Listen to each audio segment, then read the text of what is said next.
Хаврын сарын шөнийн 10-ны өдөр Бурхан багш ирээд товлгаан үзүүлжээ. Ирээд товлгаан үзүүлснийг үлгэрийн далаад ингэж айлдаж. Түүний хойд өдөр дөрвөн маханц тэнгэрэн нар тахилын эд бэлдэж Бурхан нөхөд сэлтийг залав. Тэр цагт яаж төгснөгдсөн Бурханы тэдгээр хамаг нөхөд байр Бурханы биеийн дөрвөн махрунзын язгуураас сансрын үзүүр хүртэл биеэр огоот дүүргэсэн.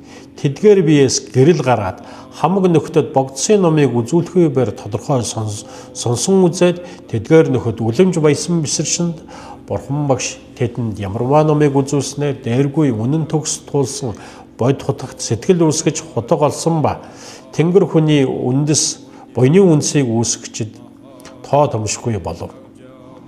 За чампрал додууд бид ингэж уншдаг. Чогцой чигдэн жонми шалсай жар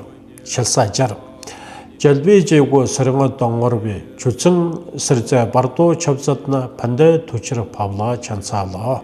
За орчуулга нь ер зүг тэтгэгч шинийн өдөр ерсөн тэтгэгч махаранз эдэн өргөв ялгуусан Бурханы үзгэлэн талагшин ялгамжит мянган алтан гэрэл бадруулж усан баригч үйлсийн дүрсээр улмаар сансрын үзүүр хүргээд амглан тусд намраа хурыг асар болгон зохиосонд мөргмөөж. За тэгээд энэ өдөр Бурхан багш маань өөрийн бие лагшин хэдий одоо тэр газар орноо ингээд заларч байгаа боловч өөрийн биеийг маш их одоо үлэмж болгон одоо ингэж хувилгасан 3000 ертөнцийн өдөн дүүрээс сансрын үзүүр хүртэл одоо ингэж дүүргэн сансрын үзүүр гэдэг нь маань бол ерөнхийдөө Бурхан шашны номлын үднэс энэ орчлон ертөнцийн хамгийн дээдэд байгаа орныг сэрзээ буюу сансрын үзүүр гэж хэлнэ.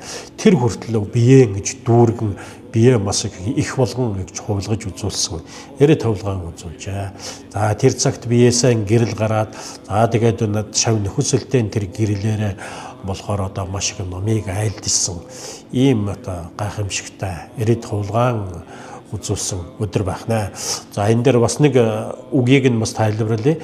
Зүг тэтгэгч шинийн өдөр гэдэг маань болохоор зүг гэсэн одоо үг маань юу вэ гэхээр тооны ёгтнор болно.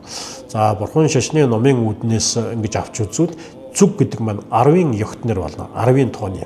Яагаад 10-ын тооны ёгтнор гэхээр бидний үндсэн 4 зүг, тэгээд 4 завсрын зүг, тэгээ ингээд 8 болно. Тэгээд дээр доор инхээр нийтдээ энэ 10 зүгийг ингэж гаргадаг учраас зүг гэдэг үг маань 10-ын тооны ёгтнор болно. Үндсэндээ 10-ын тоог илэрхийлэх утгатай болно.